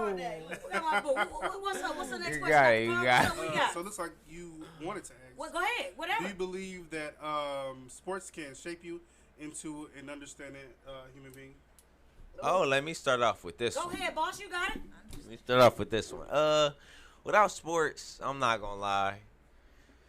I don't know what I would be doing right now. I remember before sports really started. I don't like talking about this, but I was in elementary school and my principal, best friends with my principal. I used to have like personal principal days. Like I used to act like the principal, so I didn't have to do any schoolwork. I used to love those days. But, Don't do that. Nobody, please, principals, if you're listening, please don't do it. Yeah, No, just to don't keep do me out it. of trouble when she think I was gonna be bad. But she used to call my mom like, yeah, we have parents calling that their students are scared to come to school because of your kid. This is when I was in elementary school, everyone. Do not do this. They're like, yeah, he just got a gang together and, other kids are scared to go to school. Once my mom heard that, she did move me out of Detroit, Michigan. Basketball became my life, and everything turned around for me. I don't know. I look out for other people. When people are being bullied, I step in. I stop it. Good. I love helping other people. Like, I don't like helping other people just for, oh yeah, this might happen to me. Like, no, I help other people. Generosity. It's kinda to your heart. And the blessings that come back, like, it's a full circle. The world is a full circle. No matter how long it takes, if you give out good, good will come back to you. Don't just think about like, oh, if I do this, then this will happen. No, just do it out of the kindness of your heart, and it'll come back to you. No matter if it takes 2, 5 years, months, days, you never know. So just be kind out the goodness of your heart. And basketball really showed me to be a great person. And I mean, it been working out for me ever since day one. So just keep being good. Basketball turned me into a great person. There you go. What we got? That's deep. I don't know if we can share this because it's like family history. Say whatever. Yeah, but no, Nah. just like Not the car. just generationally, the women before us, they all became teen moms. So like if I didn't play sports, I'm not saying that it could have happened or it would not have happened, but I just know, like I said, sports kept me out of trouble. You had house parties, and it was like, well, the next day I got a game, so you had to decide what you were going to do. So, it was, so honestly, I can honestly say that sports probably prevented me from being as promiscuous, as I could have been, and like becoming a teen mother, because again, single parent home is just different. It's just different. I remember going to games and seeing the Plumbers and like I'll never forget like seeing Washington's. I was like, they got 2-parent households. Whitney Washington, yep. Shout out to Whit. Shout out Coach to James. Shout out to Miss Wanda. And they're Shout still out to- together. These families are still together. Shout out to Shout out to Baby Big James. James See and how Baby important James. it is, like as a mother, as a wife, and just all of that. Cause like my husband coaches college football, and like I live in Florida, so it's like I have a daughter, and so I look at all of this stuff, and I'm like, man, like I just want the best for her, and like if I didn't have sports, I don't know where my life would be right now. Amen. Those will take me into a different direction, but I like it. That's it. I mean, It definitely shapes you, because that's what you said, right? It definitely shapes you, and and I'm piggyback off her because, Liz is all I knew. You know what I'm saying? And my stepfather back then was Mike, And Mike loved to come to games. Mike knew Jordan, Speed. Mike knew everybody. Mike come to the game. Always in that thing. He's a purebred Laker fan back 20 years ago. You know what I'm saying?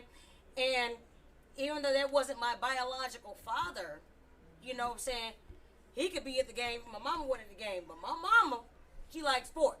She trying to come to the game, but she working 2 and 3 jobs at the same time. You know what I'm saying? And she was doing everything she could. So one thing I do is my number one leading lady is my mama. And then my great grandmother who just passed. Like, those are my women. Like, I don't care how much I get into it with my mama. I'm sitting at this table because of my mama. When I launched the Angels Online, it was my mama that was. See, I said I wanted to. Go ahead, Jordan. And Coach Jordan and Reese. And them plumbers, you know, boy, I tell you what about them plumbers. Mama P and Daddy P, they're my parents. I can leave this studio right now and go to their house and eat dinner and go to sleep. I don't gotta sleep at home. I can sleep. And I'll never forget when I was provoked really bad by one of my uncles because my brother bullying, and I got into it with my mama and my uncle. And I start walking down Sutter and start walking down Page. You know who I called? I called Miss Plummer. I called Jordan Mama. You know what she did? She dropped everything she was doing and came and got me from Page. Took me to the house. I went in and got some clothes and I left. Jordan wasn't there. She wasn't in town. We was in college. And I stayed at the house for a couple days. And she asked me, "Are you ready to go home?" And I was just home, I think, for the summer. Because remember, I had stopped playing ball. And I was just in school during the school year. You know, and I was playing ball in the islands. But that was for the semester. So it's so many examples that we have that keep us going. You know, I could cry a million times just based on experience. And my job is to hope I can help these kids before they get to that point where they have to deal with these experiences and not have no outlet or not have no way of dealing with them. See, they can listen to this episode and say, okay, damn, what did they do? Oh man, okay. So maybe, okay, they have options. We give them options. We give them hope. You know, we give them motivation. How can we help these kids now? You know, here we have Dr. Carl. Terry just passed the principal exam. Come on here. Professional ball player who know NBA players and everything else. But he's sitting here with us humbly speaking. Coach right here. Father, coach, everything. Top dog. Detective. Entrepreneur, criminal justice professional, everything that I am, you see. Assistant coach for Creighton University, D1 school, big school. Last year, we made it to last year. This year, we lost early on. Last year, we made it to what? Elite Eight. Elite Eight. Okay? Yeah. So, and we started, you know what I'm saying? We all started from somewhere. We were kids. We were kids. But we're using our experience to motivate, influence, and inspire these ones.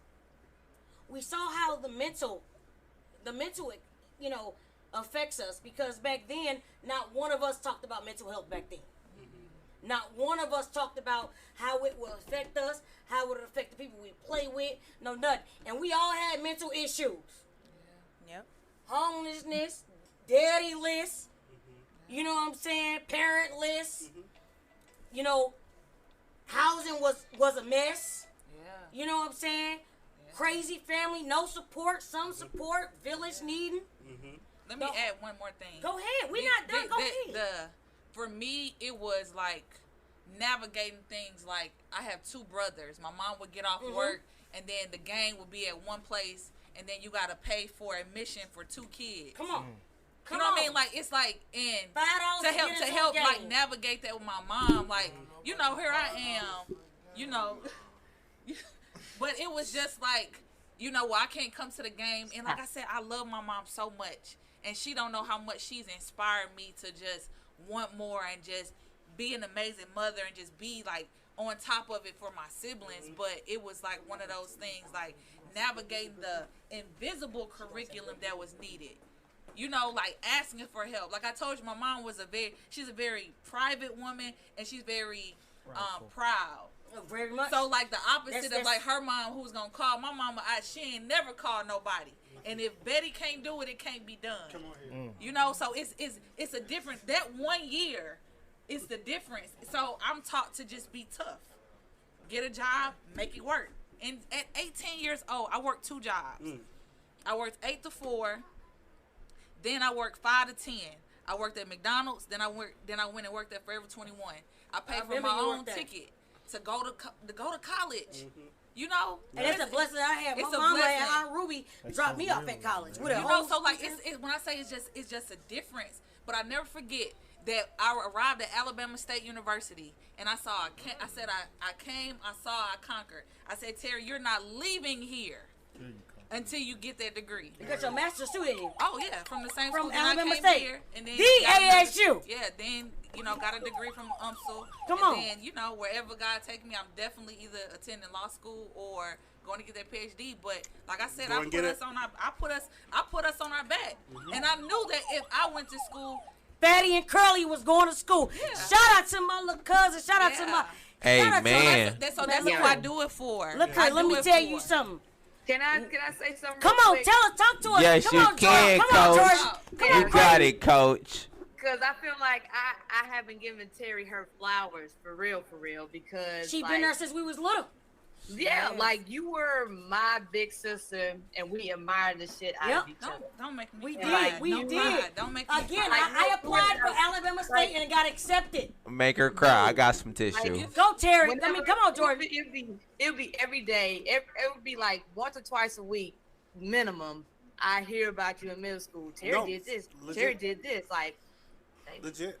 And so, I like it was mentioned earlier, like I always knew what you were doing, T. Like always, and like you setting the bar, not only for like your household with your brothers, like you lit something into Angel, like for real. Like she was really like, I'm about to do this, and then like you got your master, and guess what? Who went and applied for their masters not long after you?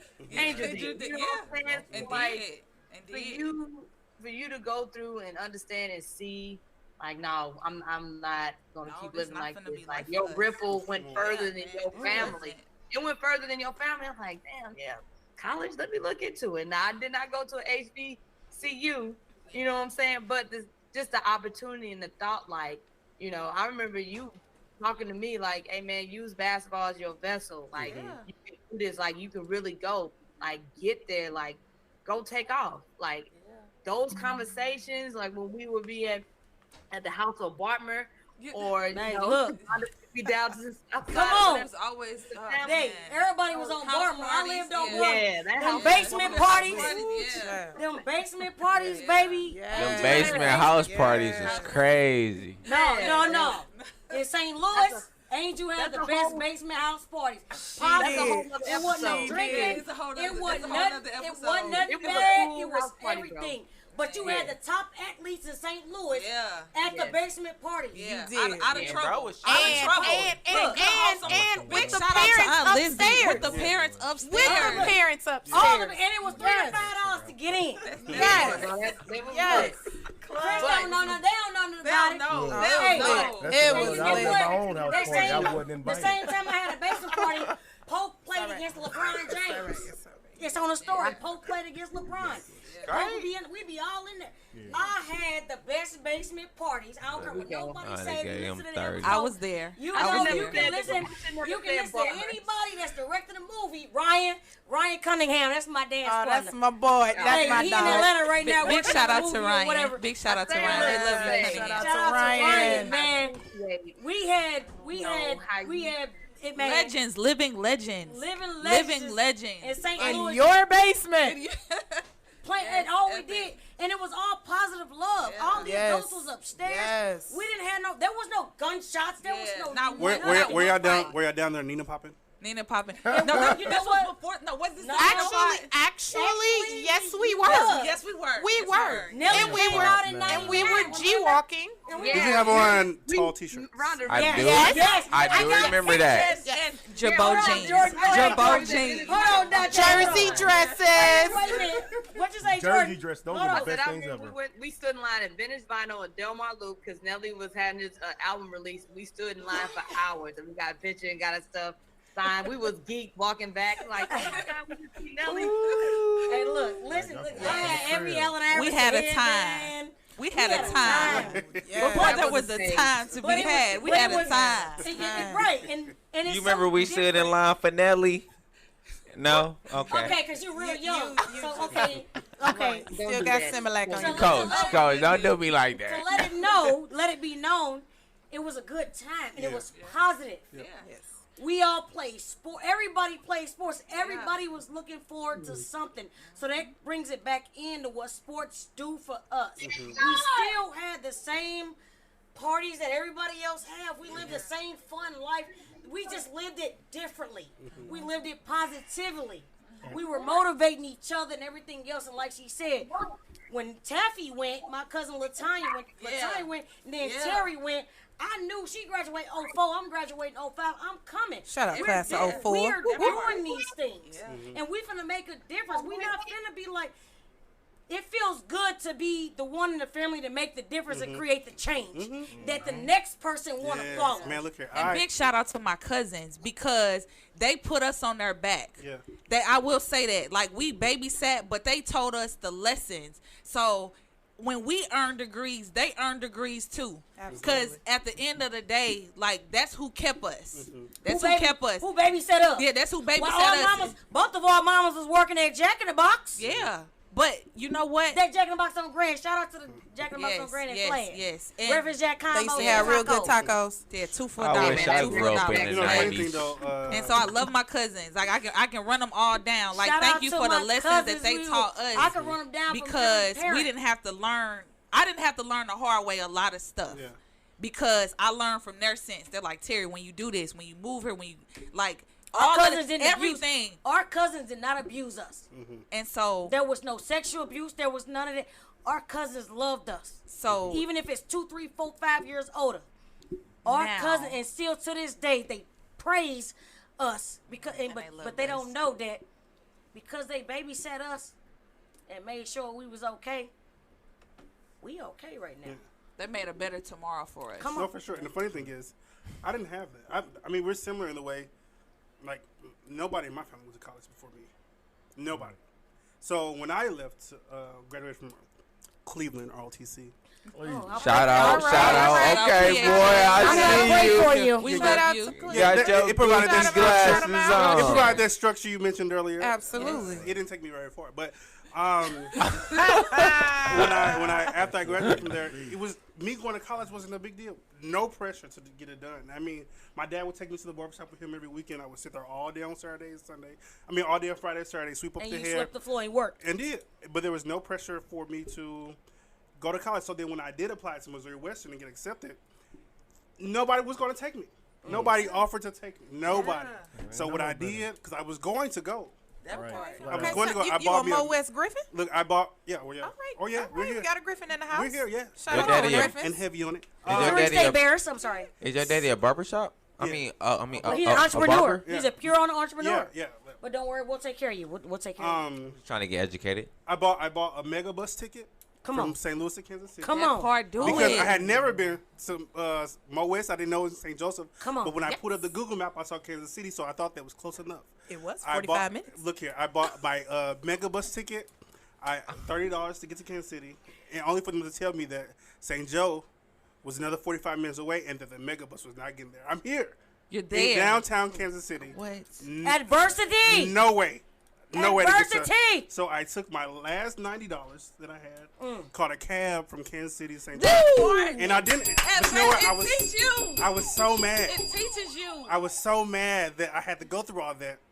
I didn't come home until the end of my sophomore year. I didn't call anybody. Because for what? I mean, I don't want to go into a tangent, but I was determined on what I needed to came, do. I saw. Man, look here, man. I cleaned up. Whatever. I cleaned up in St. John. You did what? I cleaned like up. that. I went through there. I wreaked havoc. I got the little education I wanted to get, and I came back and it changed my perspective. Come on. Because I understand that everybody ain't able to do for you what you feel like you should have done Come on. for you. Come on. But Capacity. Yeah. Come Sometimes on. they don't have the capacity. Is that they love you? They Yeah. just don't have the Cool capacity. bread. It's not their fault. Yeah. And it's not their Man, fault. and that can speak to a whole different things of, Yeah, that's of another how episode. how it's unfair for us to expect stuff for people that they have no faculty to do, faculty. and we blame them for I that. promise you. Man, look here, but I But you don't know- know. See, that's so that's why I That's don't a get. whole nother and that's conversation. that's why I do not get mad at my mother. Man, look here. I do not get mad at my mama because she only give me what she knows. Yeah, but you know what? I extended my Yep. education. I expanded my horizons. I did all of that. So I can't sit back here and teach her all these classes and stuff I taught her in 5 minutes. So I can Not a expect her to chance. understand what I'm talking about. And I can't hate her because I'm here because of No, yeah, her. that's it. That's it. I went to college because she put me in the school she put me in. She made sure she couldn't help me with my work like that. Right. But she made sure I did that damn work. Yeah. I tell you that much. She wore that my child is an honor student on that bumper sticker on the back of her car. And I wanted to make sure my mom I did not have a shirt. I didn't have what cereal I didn't want. Everything that everybody else had at school. My mom didn't have all that money that the white people had, quote unquote, right? Even though they didn't have it. They living off credit sometimes, you know what I'm saying? Because I'm 36 now, I know the real truth. There, You know there what you I'm go. saying? There you go. I know. My mama gave me what she had, but I ain't miss out on nothing that they had. Amen. And I was still homecoming queen walking around there. Talk to And I him. stand proud when I say that because it was my character and who I was as a person that got me there. And I played sports and I did all of that. No matter how much adversity I dealt with, even playing sports, dribbling between my legs and having a referee tell me this isn't the NBA. What that mean, bro? I'm You crossing trying to your get girls there. over.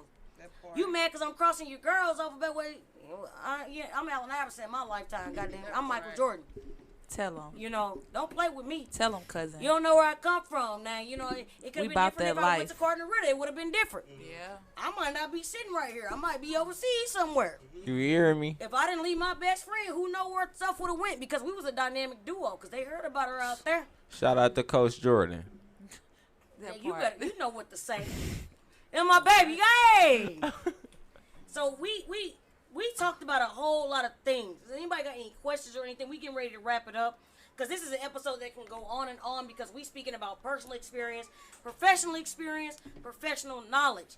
And we got extra guests in the building. We living a dream. We doing a lot of things right now. It's only the beginning. And we're addressing topics that the kids asked me to address. Mind you, season 1, season 2, season 3 is focused on topics that the youth asked me to address and they want more understanding of. And yeah, we all play sports, right? But we need to let them know that there's more to than dribbling a ball, hitting a tennis racket, throwing a football, whatever it is, hitting a golf ball. The point is there's more to sports than just the outside. We've discussed the mental aspect and how we weren't given that. None of us were given the mental aspect to even deal with our issues, so we dealt with our issues through each other. I dealt with some of mine through my best friends right here, talking to my cousin over here, you know what I'm saying? And as we get up and we grow up and we build, we get to help other people. And that's what we about, personal experience, because I can relate to you more when you have personal experience to talk to me about. Yeah. Tell me your experience. You can tell me all day about, man, I heard those gunshots. But you could tell me differently when, man, that gunshot was outside my house and I had to dive on the floor and I had to make sure I didn't get hit. The bullet went through my door. A bullet went through my house when I was 12 years old. No, but when we were kids, you remember how somebody came and like every year took y'all Christmas gifts?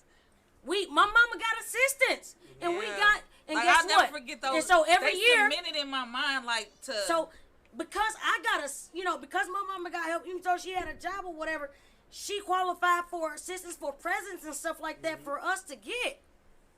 So this will be year 3 that I'm adopting families.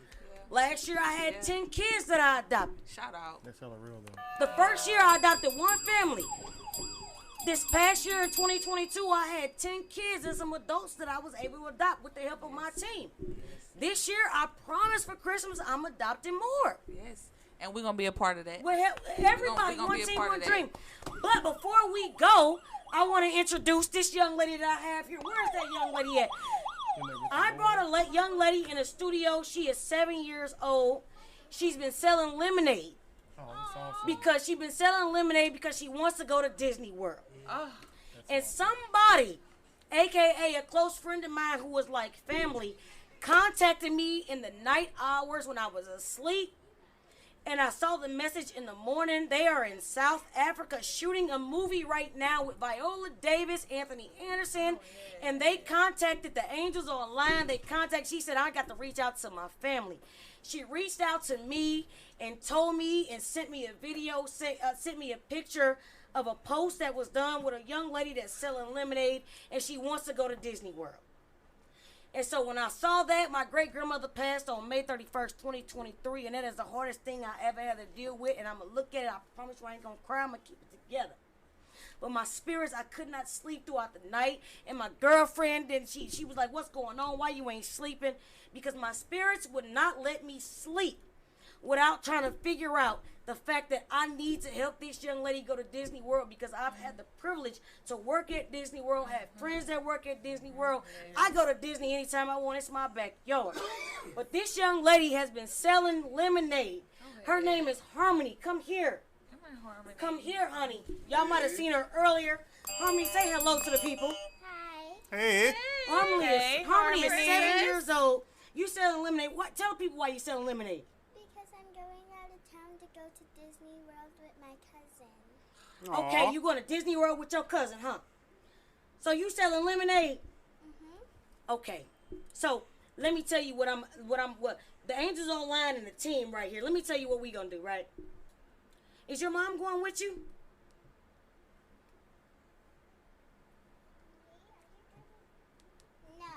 No. Okay, so your mom's not going. You're going with your aunt and your cousins. Okay, so the Angels Online, right? My job is to motivate, influence, and inspire. My first time going to Disney was when I was 19 years old. When I got a job with them, I was doing a Disney college program, right? So, you're 7, right? Say I'm 7. Tell the people you 7. I'm 7. And tell them what you selling. Lemonade. And why you selling lemonade? To go to Disney World. Okay, so the Angels Online got information that you were selling lemonade to go to Disney World. So let me tell you something. You know all the money you made to go to Disney World. You know how much you made. You made a lot of money yet. You know what I want you to do with your money? Keep it. Go ahead. You get to keep your money. We can give you a roundabout figure. What's the roundabout figure? 4 figures. What? She get to keep her money. That's She made right. 4,000. College Four fund. figures. No, I mean, 4 figures. Oh, 4 figures. It was into 1,000. All right. Come on here. But we sold more virtual than regular. Good. Good. So guess what you get to do? Something new. So you made 4 figures selling lemonade, right? You don't know what that means. But what I want you to do is, because last week I shot the entrepreneurship episode. So you're an entrepreneur. You got your own job, right? Your own company is selling lemonade. It's your company. We like in. So what I want you to do is, guess what? You get to save a lot of your money. Save your money. Spend whatever you want. You understand? Save your money, because you know why? The Angels Online and the team, we gonna send you to Disney World. Ooh. What? Yes, ma'am. Let's go. So you ain't gotta sell no more lemonade, okay? Well, no, wait. If you want Keep to. selling- Only keep if selling you want lemonade. But to. if you That's- want to that's keep Keep selling selling lemonade. lemonade, Keep the hustle. Bring me Because a some of funnel y'all cake don't back. Y'all ain't let me finish. We're on the north side. So listen. Don't rush yourself. You keep your money. You know what you can do? College You can invest in your own business. Yeah, that's right. You're learning entrepreneurship. We're going to teach you that word more, okay? Mama going to teach you that word. The customer's been telling her that. That's right. I don't want you to give up on entrepreneurship because your mom told me that you want to be an actress. You want to go to acting classes? All right. Oh my goodness. And Will. So you gonna Oh yeah, you like the model? She models for clothes. So you gonna invest in yourself, huh? That's amazing. Guess what you can use your money for? Yourself. Invest in being great. Give me 5. You get to invest in being great. So guess what the Angel Line gonna do? We're gonna send your mama to Disney with you. Woo! And you got a brother, don't you? 16? What's his name? Demarie. Would you like Demarie to go to Disney with you? Well, guess what? Hey, it's your world, okay? It's your world. The Angels Online gonna do what you say. You want your mama to go? Brother gotta go. He has epilepsy. Oh, you don't want your mama to go? You don't want me to go? Well, but look here. Hey, I work for you. And I be in the sun selling lemonade. I'm 10 times. You gonna leave your mama like that? And I get fired every day. She get fired up. Every day I get fired. That means you ain't doing your so I ain't working fast enough. so what you want me to pay for? What you want the Angels Online and the team to pay for? Everybody. You know what? You know what I think? Who brought you here today? Mama brought you here today? So, do you think that Mama should have the opportunity to go too? No. She made it. I want to be a princess too. I said I'm gonna dress up like a princess. So you're not gonna share? But so what we was just talking about, everybody having a village and having people, right? You 7, and you got a whole group of people right here, right? And we gonna send you to Disney World. You gonna be selfish and not let your mama go? I need a tissue. Mommy's too old. Oh, okay. So I see. You know what? You just helped me. So your mentality is Disney's for kids. You think Disney for kids? Raise your hand if you've been to Disney World. Raise your hand if you've been to Disney World. Yes. You see all these people? They all grown, right? Everybody here been to Disney World. And guess where I used to work back in the day? Disney World. Yeah, I worked at Disney World. And guess where my friends work? Disney World right now. So guess what? We not gonna leave your mama out. Mama gotta go too. No. I be working in the sun. She been working for you. So guess what? Mama gonna go to Disney too. Look at that. She's 7, y'all. She don't want her mama to go to Disney. See that, Jordan? You heard that? Jordan, you heard that? Yeah, I heard that. You see Coach Reese, Plumber Reese, looking at you. Jordan, Your mama Jordan, gotta you go. look at Bailey. Say hi, Bailey. Hi, Bailey. Say hi, Harmony. Hi. Hey, Bailey, would you want your mom to come to Disney World with you? You do? Okay. Harmony, you want your mama to go to Disney World with you? Yeah. Okay, she stuck with it. Mama, Harmony is not with you going to Disney. But you going. Are you mad because I was going to dress like a princess? I'm going to find me the biggest, prettiest princess dress. I want a Tiana dress, and I want to have a... Oh, that's what I want a Tiana dress, and I want to be like the Princess Tea Party. So I know that's right. Look here. I never got to go as a kid. She gonna be what? What you say? Tell her about what you say. Oh my goodness. She said, Mama, you gonna be executed out of there. I'm gonna be fired again. I'm your only worker though. I never asked for you. I never hired you. Oh, she never hired you. Lord have mercy. The truth is coming out on live, everyone. The truth is coming out live. Look here. She's 7 years old, and her mom, she's not allowing her mom to go to Disney. But you know what? We need somebody to watch your Harmony. That's right. But you know what? That's why you need to be an actress. You need to take acting classes. Oh, show them how you get hit by a car. I don't get hit. She pretends like she get hit by your car. If she stand in front of your car in this park, she'll bump into it and fall down and say, "Oh, you hit me. Oh, gotta give me some money. I'm sorry." Oh my goodness. You working on your skills now, huh? Well, ladies and gentlemen, this is Angels Online, the sports episode. Harmony is gonna go to Disney. Mom is gonna go to Disney.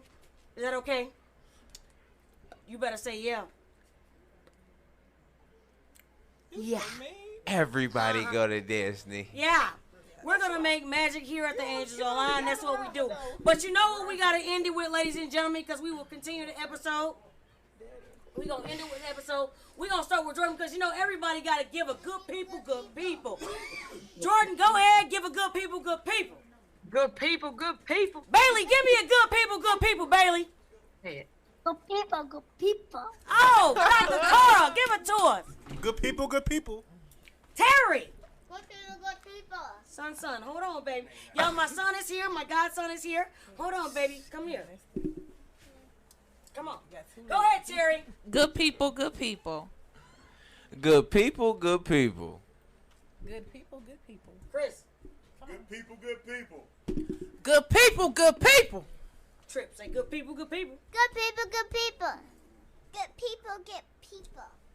No, like, it's good. You helping him? Did you need to say it again, sir? You got it. Oh, goodness gracious. Y'all heard everybody say it. But you know what I'm